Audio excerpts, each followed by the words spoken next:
আপনি বিদেশে গিয়ে পড়াশোনা করতে চান, ইউরোপের দেশে যেতে চান, কিন্তু আপনার বাজেট খুব টাইট। ইউরোপের দেশে গিয়ে পড়াশোনার পাশাপাশি আপনি পার্ট টাইম জব করতে চান, অ্যান্ড হচ্ছে জব করে আপনি আপনার নিজের টিউশন ফি দিতে চান, এটা হচ্ছে কিছু সেভিংস করতে চান, তাহলে আজকের ভিডিও আপনার জন্য। আজকের ভিডিওতে আমি আপনাদের ইউরোপে সেনজনভুক্ত 5টি দেশের কথা বলবো, যেই দেশগুলোতে আপনি একদম টিউশন ফিতে পড়াশোনা করতে পারবেন, অ্যান্ড আপনার পড়াশোনা শেষ হওয়ার পর আপনি চাইলে ওখানে সেটেলও হতে পারবেন। অ্যান্ড ভিডিও শেষে একটা বোনাস টিপসও থাকবে। আমি আপনাদেরকে সিরিয়াল অনুযায়ী বলতেছি, তার মানে এই নাই যে এই সিরিয়ালে সবকিছু হবে। আমি আপনাদেরকে 5 থেকে শুরু করে 1 পর্যন্ত যাব, আপনি চাইলে এর মধ্যে চেঞ্জও করতে পারবেন। তো প্রথম দেশ হচ্ছে চেক রিপাবলিক।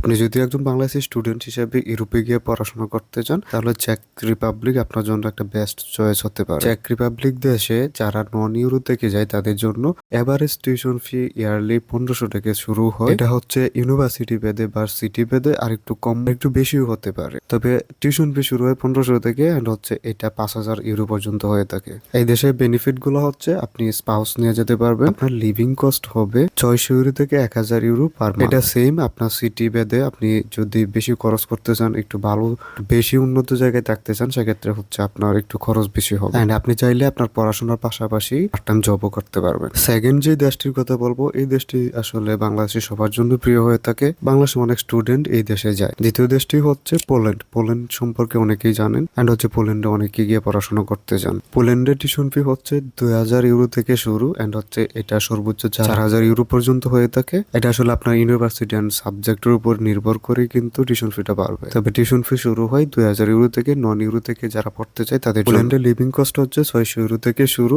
এটা সিটি অনুযায়ী বাড়বে। আপনি যদি পোল্যান্ডের মেইন সিটি গুলোতে থাকেন, সেক্ষেত্রে হচ্ছে আপনার একটু বেশি কস্ট হবে, বাট আপনি যদি সিটি থেকে একটু দূরে থাকেন, সেক্ষেত্রে আপনার লিভিং কস্ট আরো কমে আসবে। এন্ড হচ্ছে আপনি চাইলে পার্ট টাইম জবও করতে পারেন, আপনি আপনার স্পাউস নিয়ে যেতে পারবেন, স্পাউস বা ডিপেন্ডেন্স এলাও। 3 নাম্বার দেশটি হচ্ছে অস্ট্রিয়া। অস্ট্রিয়া ইউরোপের অনেক উন্নত একটি দেশ, এন্ড হচ্ছে বাংলাদেশিদের জন্য অস্ট্রিয়া অনেক ধরনের অফার করে থাকে। অস্ট্রিয়া এমন অনেক ইউনিভার্সিটি আছে যেগুলোতে আসলে ফ্রিতেই পড়া যায়, টিউশন ফি এর দরকার হয় না। এই জন্য হচ্ছে আপনাকে অ্যাপ্রোচ করতে হবে, আপনাকে অনেক কিছু জানতে হবে, জানার পর ইউনিভার্সিটি সিলেক্ট করে দেন হচ্ছে আপনি ইউনিভার্সিটিতে যদি ভর্তি হতে পারেন, সেক্ষেত্রে টিউশন ফি আপনি মাফ পেয়ে যাবেন। অস্ট্রিয়াতে এমন অনেক ইউনিভার্সিটি আছে যেগুলো স্কলারশিপও দিয়ে থাকে। ইউরোপের বাইরে থেকে মূলত হচ্ছে বাংলাদেশ থেকে যদি আপনি অস্ট্রিয়াতে পড়াশোনা করতে চান, সেক্ষেত্রে কিন্তু একদম কম খরচে আপনি পড়াশোনা করতে পারবেন।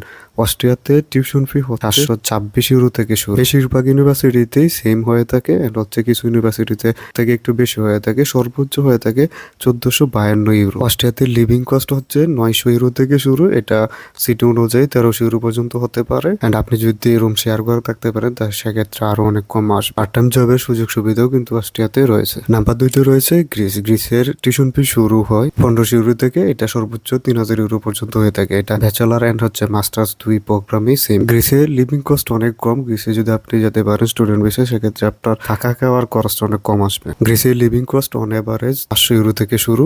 সো আপনি 500-600 ইউরো হলেই গ্রিসে কিন্তু আপনি সুন্দরভাবে থাকতে পারবেন। এন্ড হচ্ছে আপনি যদি মেন সিটির শহরগুলোতে থাকেন, এন্ড হচ্ছে ভালো জায়গায় থাকা চিন্তা ভাবনা করেন, সেক্ষেত্রে হচ্ছে এটা আরেকটু বাড়বে, সেটা হচ্ছে 900 ইউরো পর্যন্ত হতে পারে। 1 নম্বরে যে দেশটি রয়েছে সেটির এম্বাসি বাংলাদেশে রয়েছে, এন্ড হচ্ছে এই দেশে কিন্তু সহজে স্টুডেন্ট ভিসায় যাওয়া যায়। সো নাম্বার 1 দেশ হচ্ছে হাঙ্গেরি। হাঙ্গারির ভিসা প্রসেস আপনি বাংলাদেশ থেকেও করতে পারবেন। এর আগে যে দেশগুলো বলেছি ওইগুলোর ক্ষেত্রে আসলে আপনাকে ইন্ডিয়া যেতে হতে পারে, বাট বাংলাদেশে অনেক কনসুলেন্ট রয়েছে যারা আসলে ভিসা প্রসেস করে থাকে। যারা হাঙ্গারিতে ব্যাচেলর করতে যাবেন, তাদের টিউশন ফি শুরু হবে 1500 ইউরো থেকে। এটা হচ্ছে আপনার ইউনিভার্সিটি এন্ড হচ্ছে সিটি সাবজেক্ট অনুযায়ী 2500 ইউরো পর্যন্ত হয়ে থাকে। এন্ড হচ্ছে যারা মাস্টার্স প্রোগ্রামে যাবেন, তাদের টিউশন ফি শুরু হবে 2000 ইউরো থেকে, এটা সর্বোচ্চ 3000 ইউরো পর্যন্ত হয়ে থাকে পার ইয়ার। হাঙ্গারিতে লিভিং কস্ট অনেক কম। হাঙ্গারিতে আপনি 600 ইউরো হলে থাকতে পারবেন, এন্ড সর্বোচ্চ হচ্ছে 900 ইউরো পার মান্থ। হাঙ্গারিতে কিন্তু এর কম খরচেও লিভিং করা যায়। মূলত হচ্ছে আপনি যদি একটু মেইন সিটি থেকে একটু দূরে যান, সেক্ষেত্রে কিন্তু আপনি 300-400 ইউরোতে থাকতে পারবেন। বোনাস টিপস হচ্ছে এর থেকেও কম খরচে এবং হচ্ছে একদম টিউশন ফি ছাড়াও ইউরোপের অনেক উন্নত একটি দেশ রয়েছে যে দেশে আপনি পড়তে পারবেন। এই দেশটি হচ্ছে জার্মানি। জার্মানির বেশিরভাগ ইউনিভার্সিটিতে কিন্তু টিউশন ফি একদম ফ্রি। আপনি যদি জার্মানিতে পড়াশোনা করতে পারেন, তাহলে কিন্তু একদম ফ্রিতেই পড়াশোনা করতে পারবেন। এর হচ্ছে স্কলারশিপের সুযোগ সুবিধা রয়েছে, বাট জার্মানিতে হচ্ছে আপনার যদি জার্মানি ল্যাঙ্গুয়েজ জানা থাকে, সেক্ষেত্রে আপনার সুযোগ সুবিধা অনেক বেশি। তার মানে এই না যে আপনি ইংলিশ প্রফিসিয়েন্সি দিয়ে করতে পারবেন না। আপনার যদি আইএলটিএস থাকে, টোফেল থাকে, সেক্ষেত্রেও কিন্তু আপনি জার্মানিতে অ্যাপ্লাই করতে পারবেন এন্ড হচ্ছে মুভ করতে পারবেন। তবে জার্মানিতে সব থেকে বেশি যেটা প্রায়োরিটি দেওয়া হয় সেটা হচ্ছে জার্মান ল্যাঙ্গুয়েজ। জার্মানিতে লিভিং কস্ট হচ্ছে 850 ইউরো থেকে শুরু। এটা সিটি ভেদে আরেকটু বেশি হতে পারে, সর্বোচ্চ হয় 1200 ইউরো পর্যন্ত। আজকের ভিডিওতে যেই দেশগুলো নিয়ে আলোচনা করলাম সবগুলো দেশে কিন্তু আপনি যদি পড়াশোনা করতে চান সেক্ষেত্রে কিন্তু আপনার আইএলটিএস থাকা লাগবে, অথবা ইংলিশ প্রফিসিয়েন্সি যে কোনো সার্টিফিকেট লাগবে, সেটা টোফেল হতে পারে, পিটিও হতে পারে, এমওআই হতে পারে, বাট আপনার ইংলিশ ল্যাঙ্গুয়েজ প্রফিসিয়েন্সি কোনো না কোনো সার্টিফিকেট লাগবে।